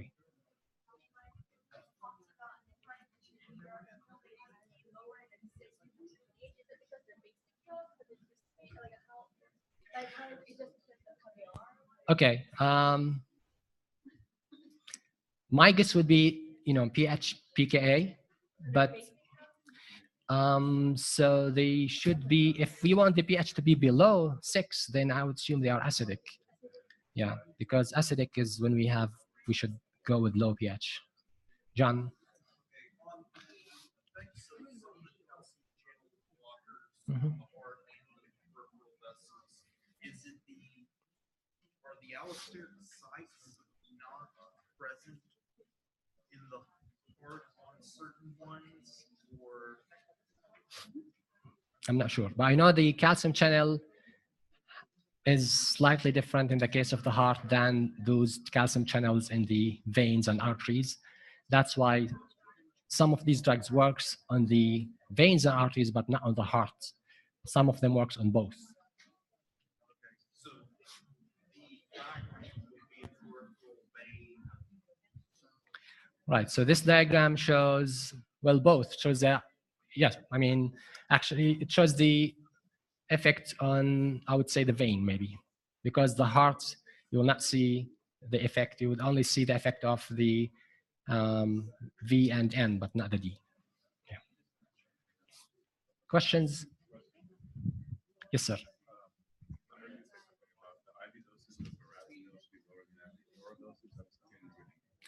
Okay, so this is a guys, this is a general concept.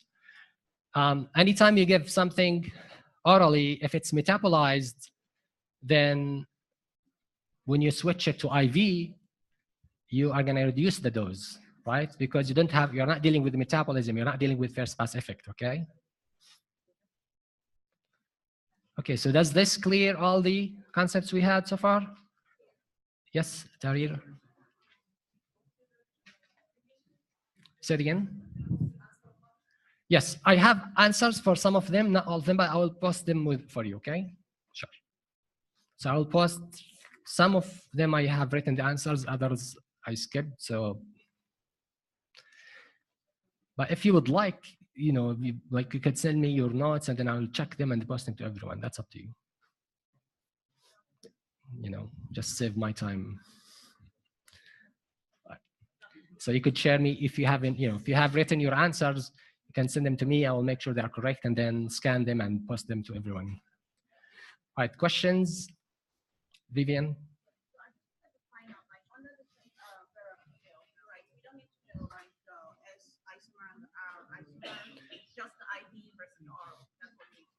Yes, true. Yeah. Okay, so if you got everything clear, can you raise your hand? There we go. All right. Okay, so for the remaining of the time, let's try to finish at least some of the exercises. Okay. So overall mechanism of action for the sympathogenic lytic agents, I should say.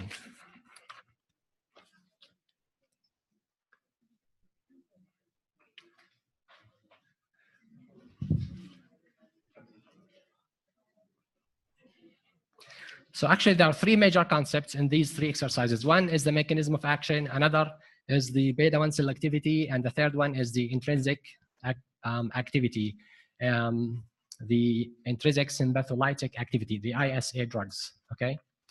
So first of all, looking at this graph, yes, Kevin? Sympatholytic.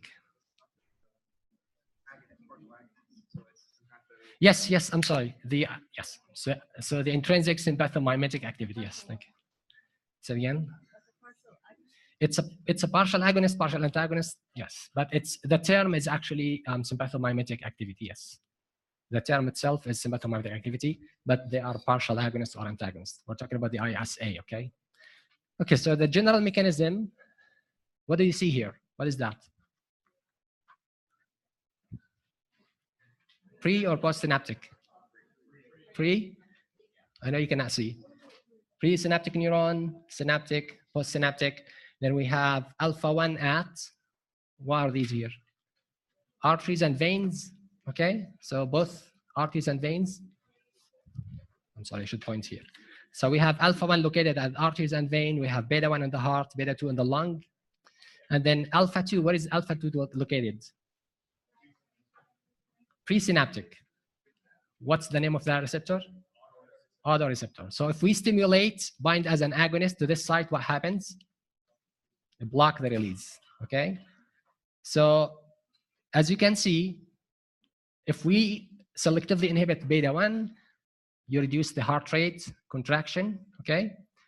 If you are not selective, then you could block the heart, but then you also can cause bronchoconstriction, asthma problems, okay? Somebody has an asthma, and you want to make sure they take beta-1 selective, okay?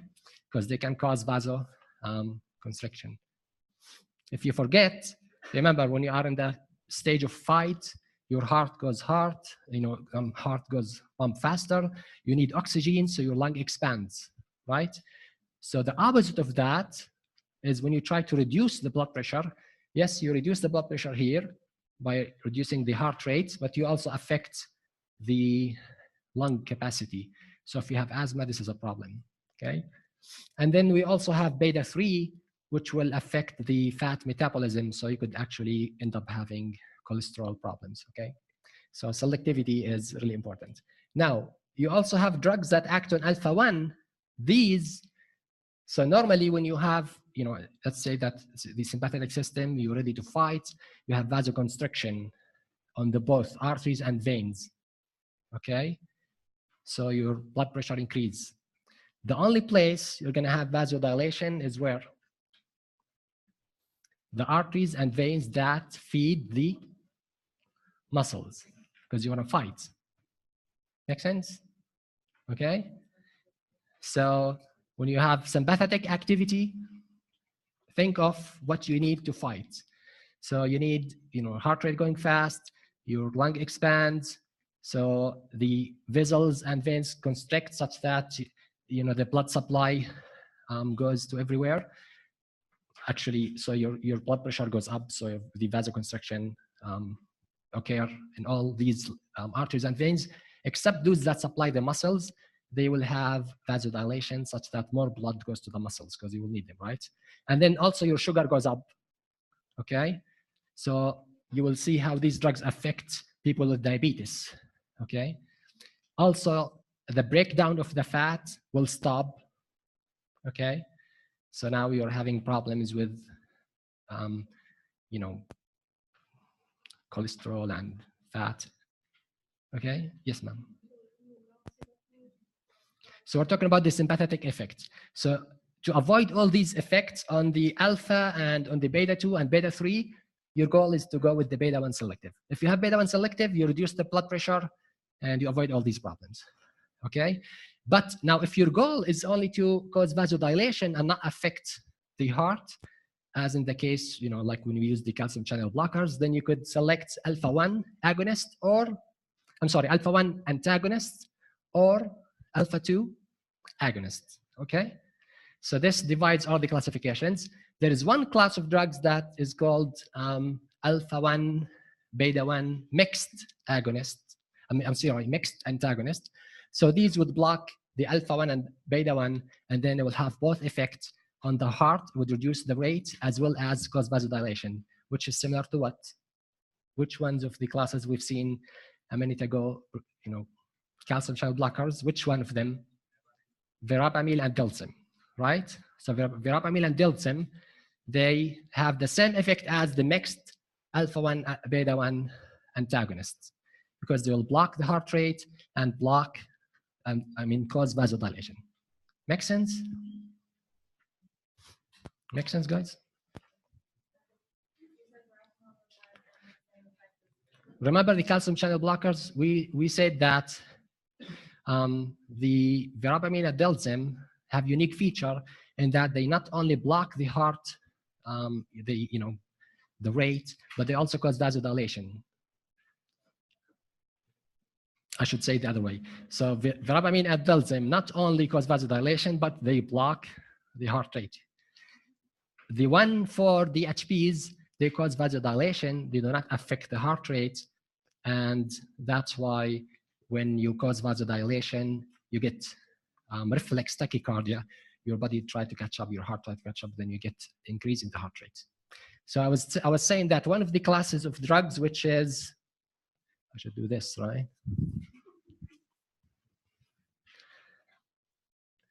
Is the mixed, okay. The mixed alpha beta blockers, okay? These, they act on both the alpha and beta, and they would give you an effect similar to the verapamil and diltiazem, okay? Vasodilation and reduce the heart rate. Which ones are better? Which ones we should go first with? This is more like clinical information that you will learn, okay? So, I'll cover the basics for you, but then when you get to the clinical side, you will see a protocol, which ones you should go with first, depending on the case.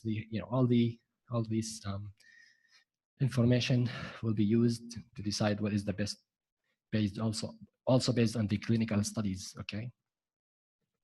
Yes. Oh, beta 3 on the fat metabolism. So.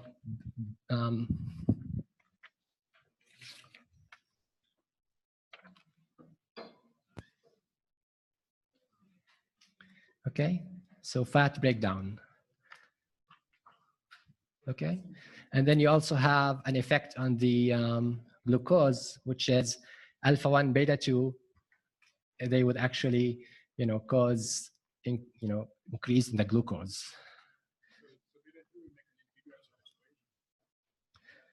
Beta 3, sure, yeah, makes sense. To burn energy. I'm not sure if there's drugs that works this way, but in theory, so you help the breakdown of the fat. So yes, it might make sense. I'm not sure if there's drugs that do that actually, but that's a good point. Okay, so any questions about the mechanism of action so far? Classifications of categories?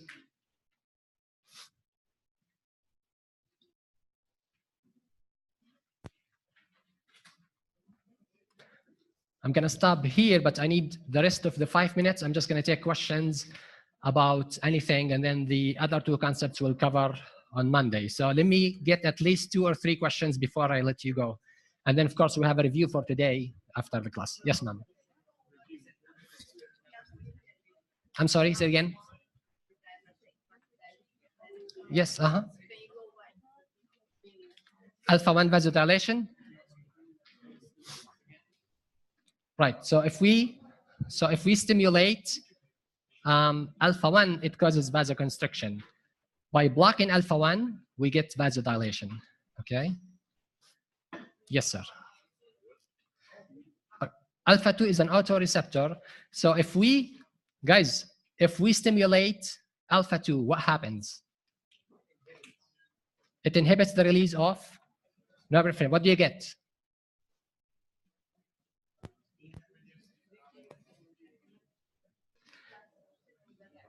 Do you get the effect only here or on all of them? All of them. Just because it's alpha doesn't mean it will only affect the alpha, okay? Just because it's alpha 2 receptor does not mean that the effect will be only on alpha 1. So if you actually stimulate, if you design an agonist on alpha 2, then it will inhibit the release of norepinephrine, which will affect all these. It's like you're going to have less, you know, you're going to have vasodilation, you're going to have decrease in the heart rate, and you're going to have bronchoconstriction. Now remember, the heart, you know, the blood pressure and asthma, they always conflicting diseases. If somebody has hypertension, then when you use beta blocker, you should watch for asthma. We will see on Monday when you talk about respiratory that if somebody has an asthma, then if you treat someone with a drug to cause vasodilation, I mean bronchodilation, then you're also gonna cause increase in the blood pressure. Okay, so somebody has an asthma, before you give them medication, make sure they don't have any hypertension problems. Somebody has hypertension, before you give them beta blockers, make sure they don't have asthma problems. Make sense? They have both, then they are in big trouble. So, well, actually, if they have both, then you go with the beta 1 selective. Okay, so let's say somebody has asthma. Well, I mean, most of the time you should go with a selective regardless, right? So somebody has asthma, you go with beta 1, and you're not gonna, hopefully, I mean, unless you overdose on beta 1 blockers, then you won't have to worry about asthma problems. If somebody has an asthma, Shari, so if somebody has asthma and they also have increase in the blood pressure, then you wanna target the beta 2 selective. So the answer to your question, if you have both diseases, is to go with the selective medications. Okay? John? Okay, the alpha 2 receptor, Mhm. the autoreceptor. Yes. Therefore, blocking it causes less release. Stimulating it. Stimulating, designing an agonist on alpha 2 would inhibit the release of norepinephrine, which means all these will be under stimulated, you know, So blocked. typically, mixed drug, I guess not ideally, but if you had one that just activates, some of them naturally block all these, and so you have a loss of effect. No, one of the mechanisms was a drug that is called mixed alpha 1 beta 1 antagonist blockers. So that's the only one that we talked about mixing. Well, if there is, it would not be efficient, because how would you block this and that, or they will contradict each other. I mean, there might be, I'm not sure if there is, but that wouldn't be a good approach. Okay, so go have a break, and then if you want to come back, I'll be here answering questions. We're still gonna have a new topic on Monday. Okay, there's gonna be a rat on Monday, but at the beginning of the lecture, we'll cover what's remaining on today's applications. Okay, sure. Hey guys, I just want to remind y'all of a couple of things before y'all run off to lunch. The RX preceptor due date has changed. If y'all haven't seen it in Canvas, it's due at 11:59 Sunday, and we must sign that pledge for Dr. Duhan today before you leave campus. You've already been told the reception is this Tuesday, and then the portfolio that has the reflection essay in it is due a week from today. Thank y'all. Have a good day.